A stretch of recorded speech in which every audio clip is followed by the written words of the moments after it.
What's up, everybody? I'm Mike. I'm an addict. Today is May 1st, 2016. Here we are doing Project Inside Hope again. I guess we'll start by everybody going around and giving their clean date and your name, and then we'll open up for the topic. So I'll start with you, Lisa. I'm Lisa. I'm an addict in long-term recovery. My arrest date was December 3rd, 2015, released on February 8th, 2016, and that's it. Yep. Was that it? All right. Excellent. Cody, I did time in Chesterfield and Riverside. I spent a few weeks in Chesterfield. I got out about 6 months ago, and just recently, about a month and a half ago, or 2 months ago, I spent time in Riverside, about a week, and then got out. When did I get out? February 1st or something. Thanks for the shoot. Thanks for sharing. My name is Andrew. Never been to jail before. My clean date is 4/25. Yes, I've only been clean 6 days, but I'm working. What else am I supposed to say? That's good. Oh, thank you. I'm John. I'm addict. What's up, John? My clean date is January 6th. Next. Oh, I'm Mike. My clean date is 1/16/16. I'm Matt. My clean date is August 13th, 2015. I was locked up in Pamunkey. Well, Cricket, my clean date is April 8th, 2015. The last place I was at was Pamunkey, but I've been all in other places too. I'm Kurt. My clean date is February 22nd, 2016, and I've been right in there with y'all several times and other places. Before we get started, Andrew, I wanted to focus on you for a second. If you wouldn't mind, sharing a little bit about how you got here. I mean, if you don't want to, it's all right. But I feel like people on the inside need to hear about that. Take your time. My name is Andrew. Andrew. So you wanna know like how I came into the program? Or you Where you were at, and then what happened when you came home, and how you got here now. Okay. Well, I served 19 months in Henrico for assault charge, and went to Pamunkey Regional Jail for 6 months for a violation. And after I was released, I came home and kind of got back in the same old lifestyle. I didn't do what I was supposed to do when I was in LPOD. They spoke of, I was in the program in LPOD, and they kept saying, when you get out, make sure you go to meetings, make sure you do all this. Well, I didn't listen to any of that. I took it all as a joke. I laughed. I was the class clown, made everybody laugh. These guys were vouch. I didn't take it serious. I thought it was all a joke. I said, man, this program shit's stupid. Then they voted me out, that motherfucker. I think that's probably what happened. I got voted out. And the guys I'm sitting with are the ones who voted me out. No! I voted for you to stay. So, they sent me to G Unit, and I think that made me relapse. I went into G Unit and started eating a bunch of donuts and shit. But anyway, when I got released, I got out here, man, went back to the streets and started selling and doing drugs and doing a lot of bad stuff. Anyway, this past Saturday, we went to the race. I haven't drank in 6 months. I was doing good, but I haven't drank because I substituted for another substance. So I'm scared to say something's going to incriminate me. But anyway, so I went to the race. I went to the race and went and tailgated. I had a good time. A bunch of my friends, we all drank it. I killed like a fifth of Jack Daniel's honey, and went back to somebody's house and went in the bathroom and did a little bit of dope, and then I went out on the deck and fell out, and I was out for 32 minutes, died for 8 minutes, according to the EMTs, what they told me when I finally came to, after they shot me with some narco or whatever. So that was a scary moment for me. So a couple of days later, I didn't do anything. I contacted a buddy of mine, which who contacted Cricket, and we made arrangements and got me in here. Now today I take it serious, man. I joke, man. That's my way of getting through is joking, making people laugh, because it makes me feel better, But honestly, in all honesty, I take it serious now, man. I feel like that God has given me a second chance, and felt like that I'm worthy of that second chance. So I'm not gonna just you know, smack him in the face and go out there and use again after being given, you know, such a wonderful gift, you know, at life, a second chance, man, to live, you know. You know, I was gone, man. I was dead because I still feel like I still got a reminder. My right arm is completely like numb right here for some reason, and the backside. I don't know if they put something in me to try to get me or something while I was out or something, but it's still numb. I don't know if it's that numbness, I didn't feel it or what it was, but you guys know all about that nail unit in the bathroom, what it do. But, no, so, yes. Anyway, I'm doing great today, man. I'm in a house with a lot of good guys, a lot of good friends, man. I'm comfortable around these guys. That's why I act like a total idiot. But yeah, the program actually really does work, man, if you actually apply it to yourself and really try to do something. Man, you got to really put the effort in order for it to work. But that I pass. Thanks for sharing. And you know, I just like to add to that. 12-step groups are important, you know, but like this is my family. I've talked to every single one of these guys I've been in Pamunkey with just today, alone, you know, like, and they're important people in my network, you know. I understand the importance of sponsorship and stuff like that, but just, you know, from the place that we all came, you know, it's just, we have that common ground and it's easy for us to relate to.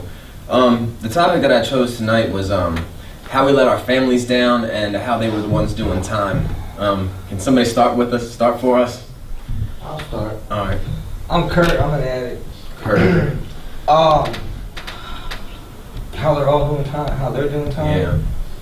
All right. Well, you know, y'all have heard my story before. Like, you know, I've been in and out of the rooms of NA since I was 13, and you know, I started at a really young age. You know, just drinking and smoking weed and stuff. And you know, the first charge I ever got was when I was 13. It was possession of marijuana.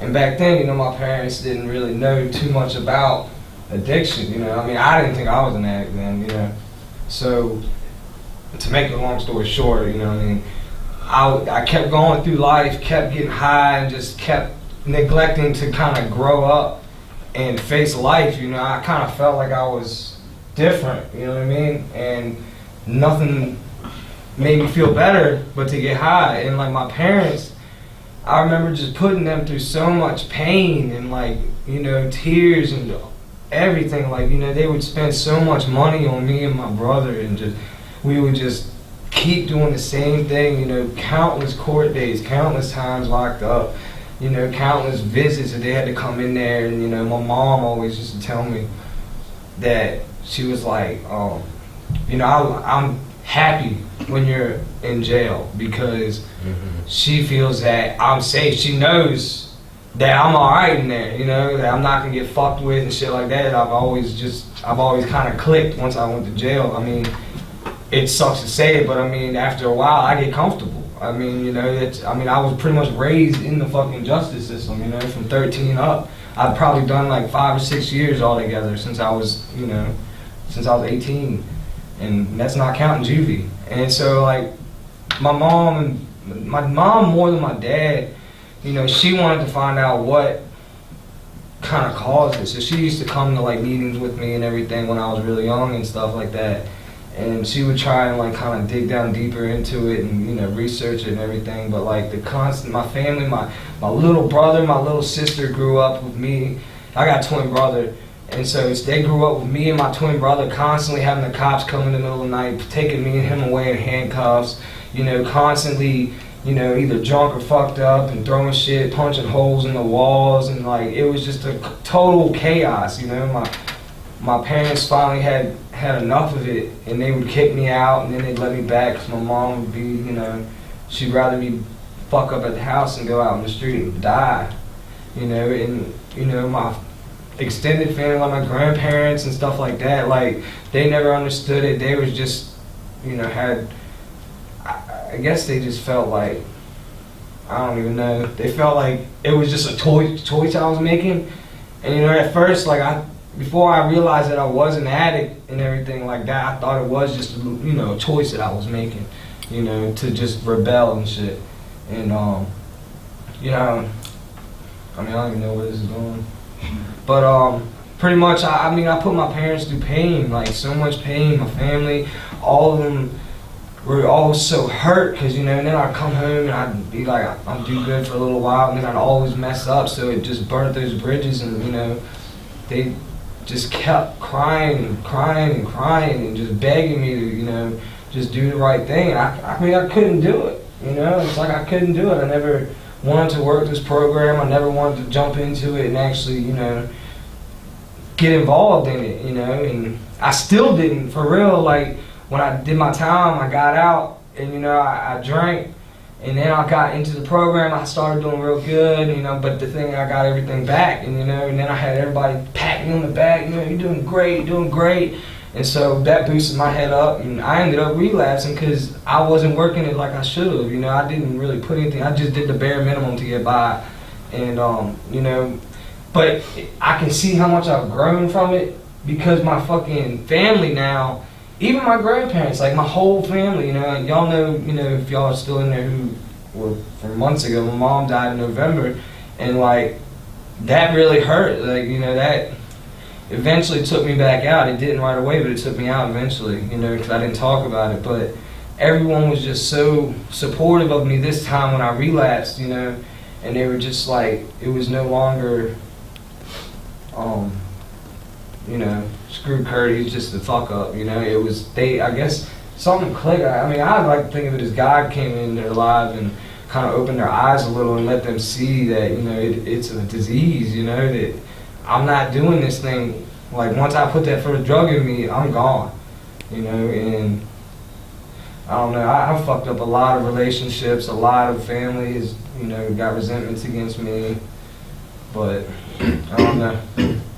Just for today, I finally jumped into the program, and like, I'm actually doing step work and stuff this time, and like, I'm almost done my first step, and I'm like I can't even explain. Like, if you get out, get a sponsor, get a home group, do some step work, get a network, you know, fucking do some service work, and I promise you, if your mind's not blown, then you aren't doing it right. You're not putting forth enough effort. Because I wasn't. I was the same way. That's why I'm saying that, you know, so that's really all I got. That was awesome, man. Thank you. Mm-hmm. What we're going down I guess you might as well, yeah. All right. Yeah. I guess, you know, for those y'all have heard my story before, man, I've been locked up, like, for the most part of, like, my adult life. As long as I was, as soon as I got old enough to get locked up, that's when I started getting locked up. And, I mean, I really just didn't stop until I got out last year. But, you know, and so, of course, like, naturally, my parents and stuff been devastated. You know, here I was, this good student, you know, a good kid, you know, well-mannered or whatever, but I couldn't stay out of jail because I was chasing drugs and stealing and running from POs and all the shit I was doing. So, of course, like, I've been breaking their hearts for years. And, but, like, I would have to say, like, what popped out of me when you were talking about the topic was my kids, man. I got 5-year-old kids, like, you know, and I've only been clean for 13 months, you know. So, like, for 4 years of their life, I've been in and out of jail and stuff. And it's crazy because I had them for their first year, and then I went to jail. And right, almost immediately after I went to jail, man, I had to take them from my wife, you know, their mom, because she was running them up, and you know, it wasn't good. It was not good for our children whatsoever. So I placed them in temporary custody of, you know, their aunt on, you know, my wife's side of the family. And like, I had every intention, you know, because they're my kids, you know, I wanted to raise my kids. I, you know, still want to raise them one day. But I guess, like, to make a long story short, like, when I got out 4 years ago, I wasn't done using, and I wasn't done ripping and running. And, you know, because of the fact that I wasn't done using, I wasn't done stealing, and I wasn't done skipping probation, I wasn't done none of that shit neither, so I was in and out of jail. So, like, it's crazy because I just spent the night with them last night, and, you know, it was great because I'm in recovery now, and I'm living a different way. But, so, like, we were laying in the bed, and I always lay with them until they go to sleep and shit, and I laid there, you know, they watch a movie and they go to bed or whatever, and, like, my mama asked me to go to the store. Once I got to sleep, she was like, can you run to the store and get me a few things? I said, yeah. I said, they sleep, I'll run. Well, then I come back Well, she called me like right before I left. I went to Walmart. She called me and she was like, "Yeah, they in there sleeping like a rock." So I was like, "All right, well, I'm on the way back. You sure you don't need anything else?" And she was like, "Yeah." So I get back and I walk in the door. And Colton, I got twins too, you know, and Colton, he was laying on the couch in there with my mama. And I said, "What are you talking about? You just told me they were in the bed asleep." She said he got up and started freaking out, want to know where his daddy was. So, y'all can get me to crying on camera, man. But like, you know, the kids, yeah, they don't really know what's going on, but the only thing they know is daddy keeps disappearing and shit. You know, so yeah, man, our families are definitely doing time when we do it. That's a great topic, Mike. Thanks for letting me share. Thank you, Chris. Thanks for sharing. I'm Matt Benatic. Hey, man. So when I got locked up, I was 18. I had never been in trouble with the cops, and I was sentenced for 10 years, 8 years suspended. So like everything was brand new for me and brand new for my family. And some of these guys can definitely vouch for that. It was definitely green. Brand new. Definitely brand new. 18. But so like so like I didn't realize like until later how much it really affected my family. Like, or I kind of did, but I didn't really, like, I was so selfish. All I cared about was myself and how much I'm going through. But like I didn't think about like how they felt. Like they were so powerless. Like there was literally nothing they could do. They were talking to me on the phone, and I'm just like depressed, like suicidal, like still just in chaos over the whole thing, and still trying to get high in jail. Like every chance I get, I'm getting high. And like they were just so powerless, they didn't know what to do. There was nothing they could do to help me at all. Like, I mean, the only thing they could do was put money on my books so I could have something to eat. I mean, that's about it, and phone time. And then like my little brother, he saw me one time in that 2 years. Like he went and came visit me one time, and like it took him I think a year to even come see me. And then like that one time he did alright, but then when it was time to leave, like he broke down. He couldn't come back after that. Like it just, so he literally saw me one time in 2 years, like, and when I got out that day, just to see everybody like break down crying, like, yeah, I put myself, like, yeah, that sucked for me too, but like, I made the decision to do what I did that got me locked up, which it took me a long time to accept that, but at the same time, like they didn't make those decisions for me, and they had to suffer the consequences. I mean, it put them through just as much pain, if not more. And like a lot of my relationships throughout when I was locked up were just on the rocks. I mean, like pretty much the only people I really talked to throughout my whole bid was my mom, my dad, and my grandmother. I didn't really talk to my brothers. I didn't really talk to any friends, or really. The girl left me. So I mean, we all know how that is. So like it was just pretty much everything was gone. But like today, like things are so much different. Like me and my family and others that are outside my family, like we just had the best relationship today. Like I have relationships with people that like it just is so much different than any other relationship I had before. They don't want anything out of me. They just want what's best for me. They want to help me in whatever way they can without expecting anything in return. And like my family's so proud of me today. Like that's a good feeling.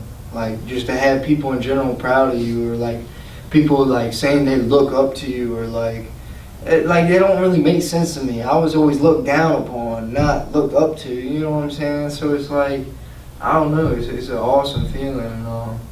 This month will be a real eventful month. I got my birthday tomorrow, be turning 21, and I don't have to use over it. May 13th, I will pick up 9 months clean, and May 18th, I would have been out a year from jail. So yeah, I'm pretty excited. Like good things have been happening. and like it's only the beginning. Like only 9 months in this thing. Like I can only imagine what it's gonna be like down the line. But thanks for letting me share. Thanks for sharing. I'm Mike. You I kind of like, not regret it, but like I didn't realize the emotions I was going to bring up in myself when I thought about this topic, and then hearing everybody else share. It's all part of my story and everything. I guess I'll start with my son. My son's 2.5 years old, so I've had to see him crawl through a glass. I had to see him take his first steps through a glass and his first words through a glass. And just like, damn, that's how he knows daddy, and like, hopefully he won't remember any of that stuff. But now, I have to come and go because I live in a recovery house and stuff like that. And, every time we're in the car together and I get out, he's always saying, bye, daddy, like, he just expects me not to come back. And I mean, that shit really does suck, and it's terrible. But, my family, I'm grateful that I have a good one, and, that they're raising my son, and, I don't know, it's just crazy because they're raising 2 kids, they're raising me still and they're raising my son, just, because of the choices that I've made. But, they're my biggest fans though, I couldn't do this without them for sure. But, like, they're the ones that are doing time, man, they gotta take time out of their schedule, 15 minutes early for a visit and stuff like that, they don't need to do that, they work their ass off all day, and then they gotta put money on the phone repeatedly, what I'm saying? Like, they shouldn't have to do those kind of things. I mean, it's just the things that I put them through. But my mom's the same way. When I'm in jail, I'm safe. She doesn't have to worry about me on the streets. And that's a terrible feeling for real. That the only time your mom doesn't worry about you is when you're locked up. I had to do like this bi-state bid this time, and it started in North Carolina. And, those were $8 phone calls to Richmond. And I mean, that's ridiculous. But, I had been TDO'd to a treatment center, which is a court order, and I bucked on it. And, my mom was just so scared that I was going to die, that I had gotten locked up the same day, but she said if that didn't happen, then, she would have had to call the PO, so he would violate me, because I was just strung out that bad. And, like, it's just terrible that, the things that I've had to put them through. Like, when I got out this time and I relapsed, my mom and the president of this organization were planning my funeral. I mean, that's just a terrible feeling. And, I don't want to have to live like that anymore. Just, I'm always letting people down, I sound real good while I'm in jail. I'm gonna do this different, I'm gonna do that different, And then everybody gets their hopes up, and of course I always let them down. It's just what we do. And, it's all about that first one for real. Once we get that first one, all bets are off. We have no chance at doing anything. We don't have this thing by any means. And for those of you behind that camera, man, remember that if you do that first one, man, you're just gonna wind up back in the same shit. Luckily, I had people in there who were on the outside doing well that were there for me when, I relapsed and was able to get back in here. Let's see what else. My sister, she didn't want to talk to me the first 4 months of the bid that I was down this time, because she had a baby a week before I went in, and I was so high on dope the whole time. I took all the baby shower gifts, and I hawked them for drugs, man. Like, I was just doing some really shitty stuff out there, like, what I mean? It's a lot of pain, and like, just to have the relationship that I have with her now, it's still very fragile, but like, it's coming back. But these people don't owe me anything though, and I owe them everything. And it's just like, it's motivation for me to try to move forward and do the right things, because I'm really just tired of letting people down, and just always empty promises for real. I'm gonna pass with that. Thanks for sharing this. I'm John, I'm addict. Hey, John. My parents suffered just from the age of when I was 16. Started smoking cigarettes, and that drove them crazy because I was the only one that smoked in the family. The only one that started smoking weed. Got my first possession charge when I was 18, possession of marijuana and crack cocaine. Had to do a little time in the city jail, and spent a Christmas in there, and that was tough on them, I know, as much as it's tough on me. I went for 15 days, but to do your first bid ever at 18 in Richmond City Jail. I've been scared. I was like, yeah. Got out on New Year's, had the acid man wait picking me up and all that, so I, it was a happy trip, but when I got out, but it all escalated and got on worse drugs and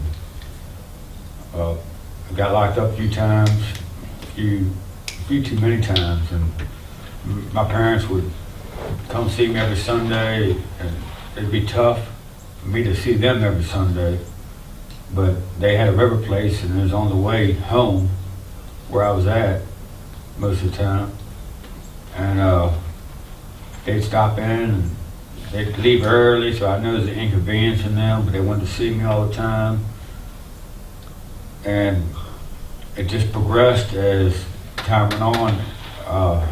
Started catching a couple DUIs, and then I always had this horseshoe. I felt like if I went to court stoned, it'd be an easier charge, and it always was.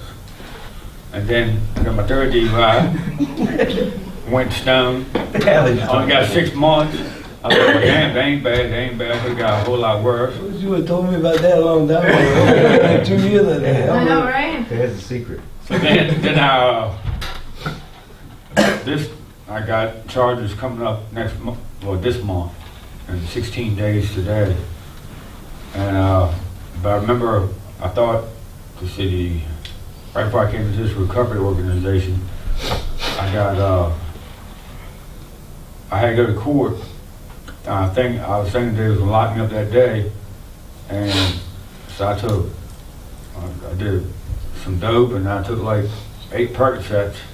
Didn't smoke no weed, but I still had a horseshoe that day. I got out, got long continuance, and but now that I'm sober, I've been sober since January 6th, and I got this new charge coming up. I'm looking at 2 years in jail, a year mandatory minimum on one charge, and a year mandatory minimum on another charge. My 4th DUI, my 2nd on paper, but they're trying to hit me with a big one this time. And that's really going to hurt my parents if I get that much time, because they're powerless. There's nothing they can do about it. There's nothing I can do about it. I know what I did was wrong, but hopefully I get off the DUI.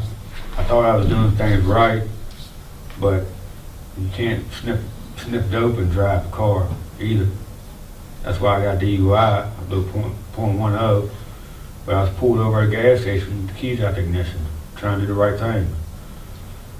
But I wasn't trying to do the right thing when I was trying to get from point A to point B, when I knocked out behind the wheel and almost ran off the road. Somebody called the police on me.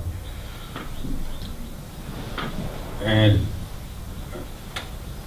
then my parents found out that I was doing heroin, and just thinking, like, they just had no idea. They knew I was doing something because I kept calling them for money all the time. Even when I was making money, I'm still calling them for money by Sunday. I get paid every day, I make good money, and the 5-6 days I'm working, but the day that I don't have to work was Sunday, and I'm broke on Sunday. Why was he calling, They didn't know how much money I was making. They know now. I'm like, good God, son, you've been spending it all on us, yeah? We spend $1,000 a week sometimes. And it's crazy, and they know more than what they have ever known about me. And I finally got my parents back.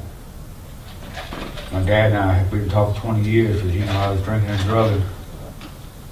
And so they've been punished just like I have. Hopefully things go well with this court in 16 days. And I pass. Thanks for sharing.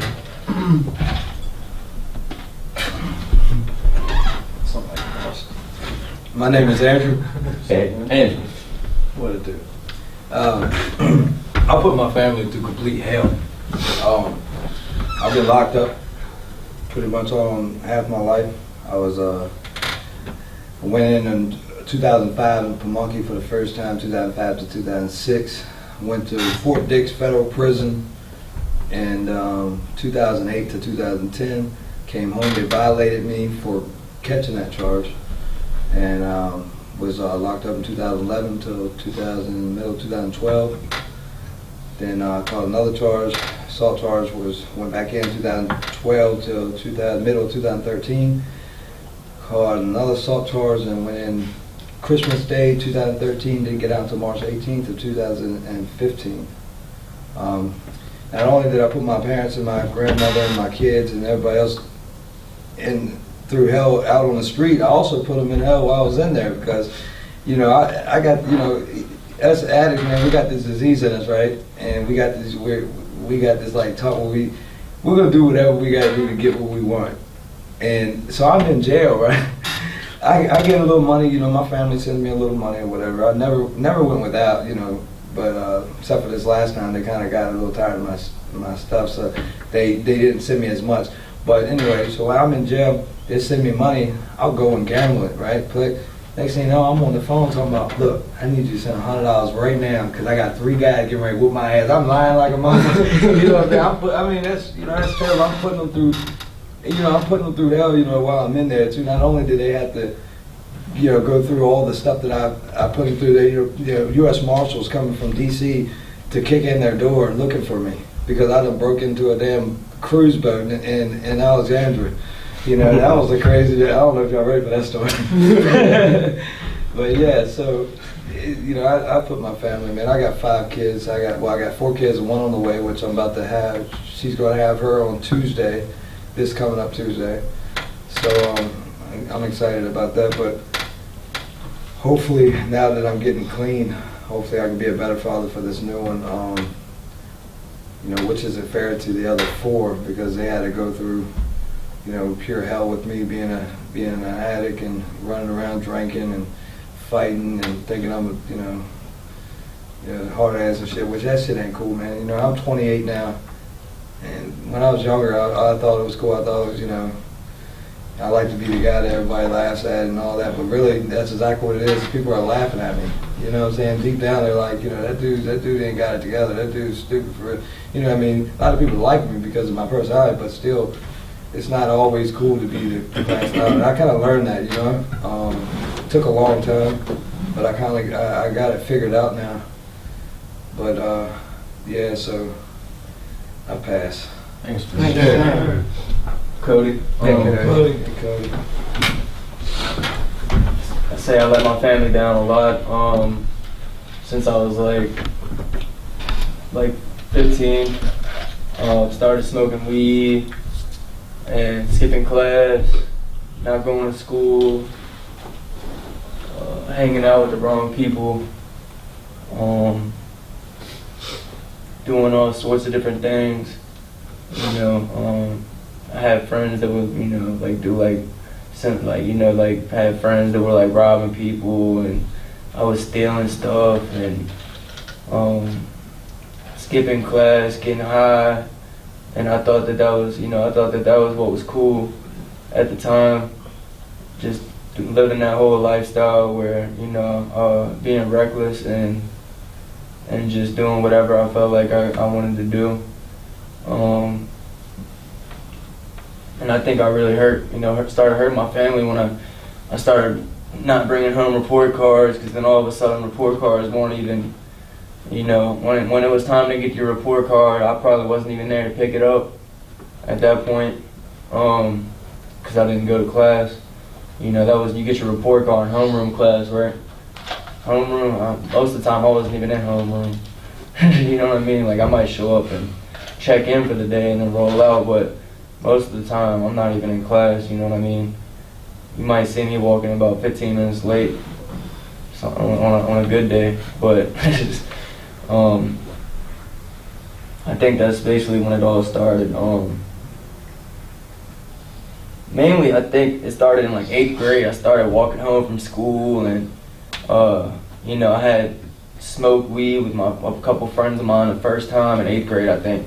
I had smoked like way before that when I was little, but I only took like a little hit. But in 8th grade, that's when it happened, man. I walk home from school with a buddy of mine, and I remember we went to this girl's house and smoked weed for the first time. And after that, yeah, I mean, I got time. What time? We got a little time. My bad, kind of dragging on, but basically that's when it all started, man. And then as I kept getting older, it just kept getting worse. My grades started getting worse. Next thing you know, I got a .7 GPA, .07 GPA, and I'm failing. I'm passing classes, but I'm failing because I don't have enough days in the class to be able to pass. And I remember my last year of high school, I had my administrator offered me 30 hours of C time or something like that. I was like, fuck that. I'm not doing this C time. Because I didn't even care, I didn't care about school. I was just doing my own thing. I just didn't even care. I was like, fuck it, I'll find a way somehow to be successful in whatever I do. And I didn't have enough patience to stay in class. And as I got older, I eventually dropped out of high school, and I was on probation at that time. I had gotten an underage possession of alcohol, got drunk at somebody's house, and there was a fight that happened, and I was like 15, 16, we came back from Richmond, downtown, and went to this girl's house, and there was a fight that broke out between her and her mom.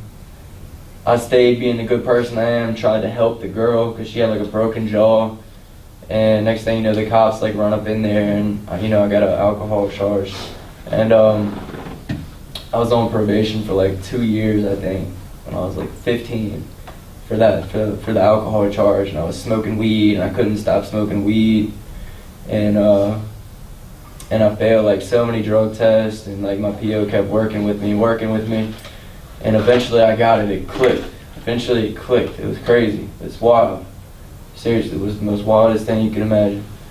All of a sudden, I quit smoking weed. I drop out of high school. I get off probation a week before I went to military school. I got off of probation, and I was like, dude, I don't even care about getting high. I'm not even gonna get high. I stayed completely clean that whole week before I left for military school, and then they dropped me off. I went to military school 6 months, stayed clean when I came home on passes. I didn't smoke any weed. I didn't really I wasn't doing anything too much. I might have I think I drank or something like that. I was 17, but I wasn't smoking weed and popping pills and stuff like that. And so that was my redemption phase. That was I got a new taste of life, I'm clean. Well, at that time I didn't even know what heroin and that shit was, but that was my redemption phase. I was like, damn, I'm actually getting my life together. I got a GED now. I got a high ranking in the military school or whatever. People like me. I feel like I've succeeded in something for the first time in my life. I've done this and done that, and I felt I had respect for myself. And that's when I started the growing up phase, I guess. And basically, about 8 months ago, or about almost a year ago, I tried heroin for the first time. I know that hurt my family, and ended up going to jail 6 months after that. I got me a few little drug dealers, and then next thing you know, it's just spiraling out of control. Once I had mad access to it, and I started hanging around people that were doing it, and they had friends that had it, and I was behind it. That's when it spiraled out of control, and I had my first taste of it. It's a pit bull's first taste of blood. That's what it was like for me in heroin, and after that, man, it was just game on, you know what I mean? I'll do anything I could to get it. I'd steal stuff from stores, take it back, buying gift cards, selling gift cards. It completely takes over your whole entire thinking, especially when you first start doing it. Eventually you can find ways to control it and not do it, you know what I'm saying? But when you first get that first taste and you start getting into it, that's when it's game on. You'll steal, you'll rob, you'll do anything you can to get it, you know what I mean? I know that hurt my family, but a lot. But now I'm here. I've been in rehab for 7 months. Been doing good. I haven't done heroin for a while. I'm not, I'm not out hanging out with old friends, and I'm not selling drugs and, you know, doing reckless shit anymore and like robbing people and stealing anymore. Like, I'm not doing any of that, man. I'm just sticking to myself and I'm like laying down my foundation, you know, and figuring out what I could do to make myself happy and also have my family back me. So that's basically where I'm at today. Thanks for letting me share. Sure. I can't even speak to. I'm Lisa, and I don't even know where to begin. So my family, Jesus Christ. Well, I'm adopted, and then like ever since the age of 6 or 7, I've been in and out of people's lives. I've never really gotten attached to nobody. Been on the streets since I was 17 years old. Lived all over the country, hitchhiked all over the country. Had 3 kids by one man, and then those kids got taken, and I'm not allowed to see them until they're 18. Had another set of kids by my ex-husband. Those kids are now taken. I'm only allowed to see them through supervised visitation. What else? Oh, I've run my family away pretty much. Like every time I talk to my mom, like I want to be nice, but I'm so used to keeping people away so I don't get attached. I attack her all the time. My mom and I do not get along. It's constant. As far as the people who take care of my kids, I have a good relationship with them. Like I talk to them and I can be open and honest with them. And like, I don't know, like I think a lot about a lot of different things. My kids know I've been to jail. They know about the, I mean, they're only 6 and 7, but they've known about the drugs since they were like 2 or 3. Like, unfortunately. But but they love me regardless. And I don't know, I'm trying to get my life back. It's really hard right now because apparently Virginia is not a state you want to lose your ID in. For real, like y'all don't know, like I have to go through Homeland Security right now just to try and get clearance just to get a temporary ID. You know, and I don't even know, like I've run everybody in my life away. Like that is like so heart-wrenching in my emotional state. Like I can't tell you how many birthdays, Christmases, none of that, where I'm wondering what my kids are opening, who their friends are, what they look like. You know, the 3 that I can't see because I'm not allowed to contact them at all. As for my immediate family, they have restraining orders on me. My sister especially does because I tried to kill her with a police baton. So I'm not allowed to see her anymore. I don't know, man. I'm like so confused and so lost right now. It's crazy. Like I'm even pushing away my boyfriend at this point. Like we're supposed to be getting married and I'm just like throwing everything out the door right now. Like I'm so messed up from all this. Like I feel like I'm stuck and going nowhere. And I'm gonna pass with that. Thanks for sharing. I want to thank all you guys for sharing all that stuff, man. There was a lot of tough pieces in there.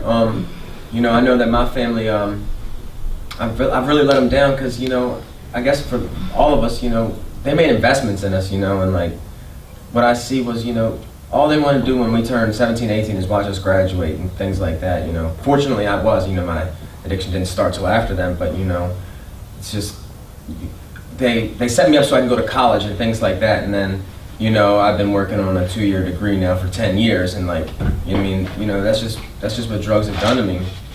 Does anybody else want to share anything on the topic still? Yeah, I'll share something real quick, Sure. man. Yeah, that's one of the main things that used to always get to me. And I came to terms with it now, but like one of the main things that always hit me hard, dude, is knowing that like I'd never be able to walk across that stage with my peers that I grew up with, you know. Because most of the people that I went to school with, we all like went to the same elementary school, the same middle school, and the same high school.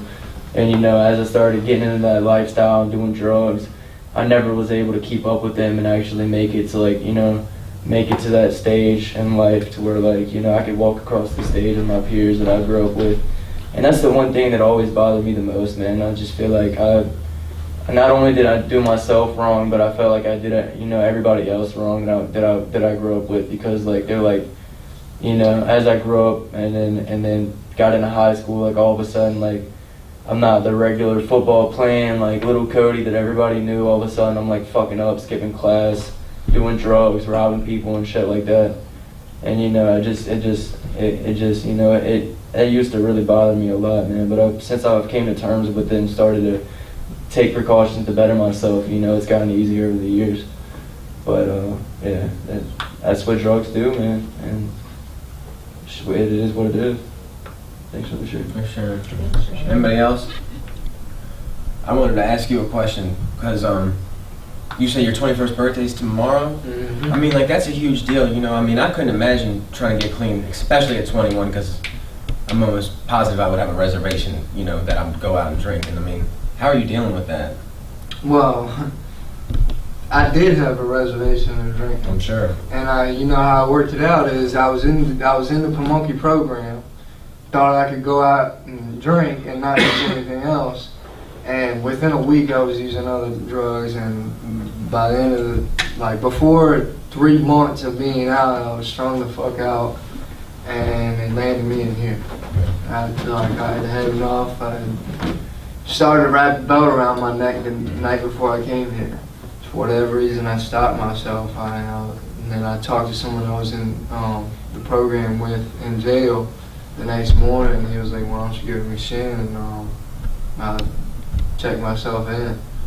But like, just knowing that, like, I've tried my way so many different times, and then like, especially that last time, like, that's what really makes a world of difference this time. It makes it easier for me this time because I know it just doesn't work. It just doesn't. There's no way that I can use any mind-altering substance and be successful. It just does not work for me. And then on top of that, like, I've seen so much good happen in my life since being clean. Like, I don't want to lose that. Yeah, that's what There's so much good stuff going on. Like, I just went through real estate classes, about to get my real estate license. Like, I've got a car, I've got a dog, I got a place to live that's not a recovery house or a jail cell. Like, I can eat whatever I want. Like, there's so much good stuff. I don't want to lose that. Like, I am finally, for the first time in my life, like, starting to get close to living up to my potential. I've never done that. Like, I've always had so much potential, but never lived up to it. I could have played sports in college, I got good grades, but like, all I cared about was getting fucked up. And like, now, today, like, I'm finally being able to actually accomplish things I want to accomplish and chase after those dreams and like actually see some progression with it. So I mean, that's just what helps me stick it out. And like, I don't really think about using too much of it. I mean, yeah, the thought comes up every now and then. I mean, it happens with everybody. You people that got 20, 30 years clean, but I don't obsess over anything. Do you have plans for tomorrow, though? I'm going out to dinner with my family. That's about it. That's awesome, bro. That's the best way to do it. Cricket, you had a big week, too, man. I think they need to know about that. I had a big week, shit. We're talking about, what was the topic? What was your topic again? Families doing time, like when we doing time. Well, you know, that goes not only with us, like when we're locked up and stuff like that, our family doing time, but like what Cody shared on, you know, when we using and we're gonna run this shit, man, our families are doing time then too, because really we locked up in our heads when we out there doing the shit we do. But this week I got to experience a different side of that coin, and like now I'm the family that is doing time, man, when my loved ones are still ripping and running and shit, man. It's been pretty taxing, man. That's done wore me the fuck out. That's the God honest truth. You know, it's crazy that because it like puts my recovery into perspective in the sense that like, look, the way that I'm feeling right now because somebody that I love relapsed, the way that I'm feeling right now, like, it's how I was making my fucking family feel all these years, man, and that breaks my heart. That's why, like, for the first 3 days, I was in shock over what's going on, like, in my personal life, but for the second half of that week, man, I contacted and spent time with all my family that lives around here, man. I mean, because, like, I mean, that really, with a clean and clear mind, where my brain is, you know, working on mostly all of its cylinders, you know, for the first time in history, like, I can see things from a better perspective now, man. I'm like, holy shit, man. If they was feeling like this, you know, and I'm just a boyfriend, you know, but they're mamas and daddies and kids and shit, man. I can imagine what they were feeling. Cause I tell you, man, Roxanne's back there filming. I mean, she can attest to this too, man. I mean, she is a family, and that shit weighs on us, man. When somebody that we love is doing up and destroying their lives, man, it's the truth. I mean, it's devastating. It really is. So, I mean, yeah, I mean, I've had a pretty crazy week. Was that what you were talking about? That was not what I was talking What about. were you talking about? Are you talking about the good shit? Yes, I was. However, But thank you for sharing that though, because that was important. when you keep the ball rolling, like keep your eyes on the prize, you get out, man, and you get with these people, man, that's living a better way, and you know, you watch them, and you learn like how they're living, and then shit becomes attractive to you, and you want to start living like they live. Absolutely. So then you get a taste of this shit that we call recovery, man. We find that the grass is green on the other side, right? Mm-hmm. And we get that ball rolling pretty good, man. Once we get a taste of all that shit, like what Matt was just talking about, man, it's hard to get that shit up. Yeah. My ball's rolling pretty good, man. Right. I got my ball rolling pretty good, man, and I keep pushing that heavy motherfucker too, man, because like I've gotten a lot of shit in the last 13 months, and I just can't wait to see what the next 13 months is gonna be like, and the 13 months after that.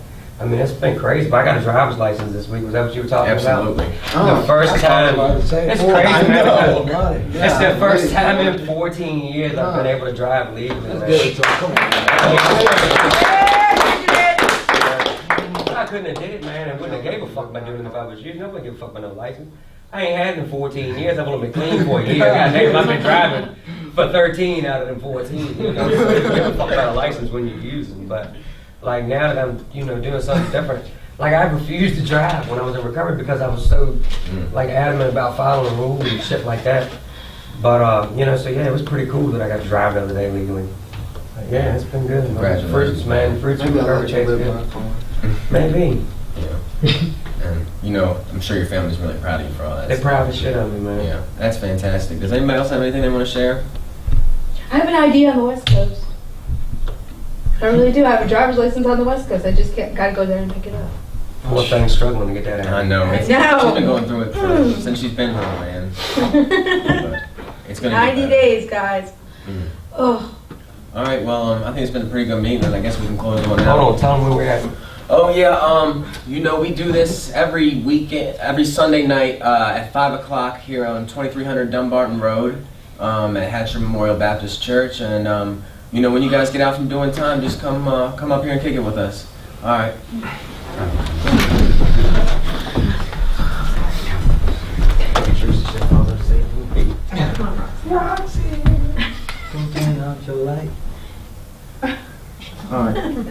Who brought us here?